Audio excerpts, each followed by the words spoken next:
All right, let's dive in. Today, we're cracking the code on Arabic grammar from lessons 9 and 10. We're going to break down the core rules you absolutely need to go from just, naming things to actually painting these rich, descriptive pictures with your words. I want you to think about it like this. We're basically becoming architects of the Arabic sentence. On one side, you've got lesson 9, which gives us all the tools to paint a picture, with adjectives and these cool connector words. Then, on the other side, lesson 10 hands us the keys to show ownership and connection. These are the foundational building blocks we're going to work with. So, here's our game plan. We'll kick things off by painting with words. Then we'll move on to connecting people and things, bring it all to life with some action, and finally, we'll put together your complete Arabic toolkit. Sound good? Let's get started. Okay, first stop, description. This is where we learn how to take a simple noun, like house or car, and make it specific, detailed, and honestly, just a whole lot more interesting. So let's start with a really practical question. We all know the word for a house, but how do you add that extra layer of detail? How do you say it's a new house?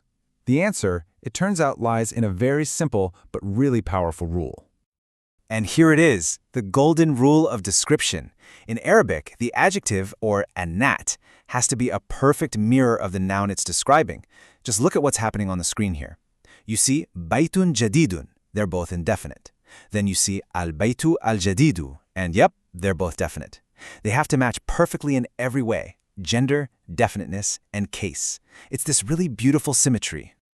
Of course, every great rule has an exception, right? So think of this one as a pro tip. For some of those heavier adjectives that end in that an pattern, words like kaslan for lazy or ja'an for hungry, they don't take that typical double vowel ending, the tanween. So the really crucial thing to see here is that it's kaslanu with just a single vowel, not kaslanan. Keep an eye out for those. Now, what happens when you want to add more than just one little word of description? Well, let me introduce you to your new best friend, alladhi. This word is brilliant. It's like a connector, a bridge, that lets you link a noun to an entire descriptive phrase. Look at the example. The man who went out of the mosque is a merchant. Alladhi is that bridge right there. It lets us build much more complex, much more sophisticated ideas. Okay, let's move on to our next section. We figured out how to describe things. Now it's time to learn how to connect them by showing who they belong to. Welcome to the art of possession. In English, we just say I have. That's it. But Arabic is way more precise. It makes this really key distinction. For things you can physically own, things that are separate from you, like a backpack or a book, you use inda. But for those inseparable relationships, like your family, you use li. This slide just illustrates that difference perfectly. So let's really break that down.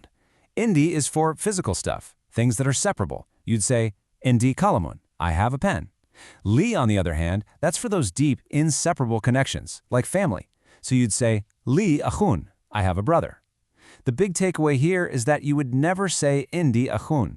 Getting this distinction right is absolutely vital if you want to sound natural.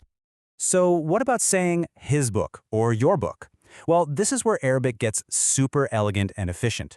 You just take the noun, like kitab for book, and you stick a simple suffix on the end. Add hu, and you get his book. Add ka for your book, or e for my book. It's a simple little formula. Noun plus suffix equals possession. That's it. And here we go. One more special case for your toolkit. For the words abun, which is father, and akhun, brother, when you add one of those possessive suffixes, you also have to add an extra waw sound right before it. So your father isn't abuka, it's abuka. This is a subtle but really important point you're going to see all the time. All right, we can describe things and we can connect them. Now it's time to actually bring our sentences to life by adding action with verbs and giving ourselves the power of negation. Let's start with action in the past, and you'll see how cleanly this all works with the verb dhahaba, which means he went. Okay, so that's our root. Now to say you went, you just change the ending to get dhahabta. And to say I went, you change it again, dhahabtu. See? The root stays the same, and the ending tells you exactly who did the action. It's a really logical and predictable system. And what if you want to say something didn't happen, or that you don't have something? Well, Arabic makes this incredibly simple. You just take the particle ma and you put it at the very, very beginning of your sentence. It works like a switch. Indi qalamun means I have a pen. Ma indi qalamun means I do not have a pen. It's really that easy. Wow, we have covered a lot of ground. So let's pull everything together and organize all of our new skills into a nice, clear, concise summary. This is your grammatical toolkit. Okay, so here it is, all in one place. For adjectives, just remember, they must match the noun.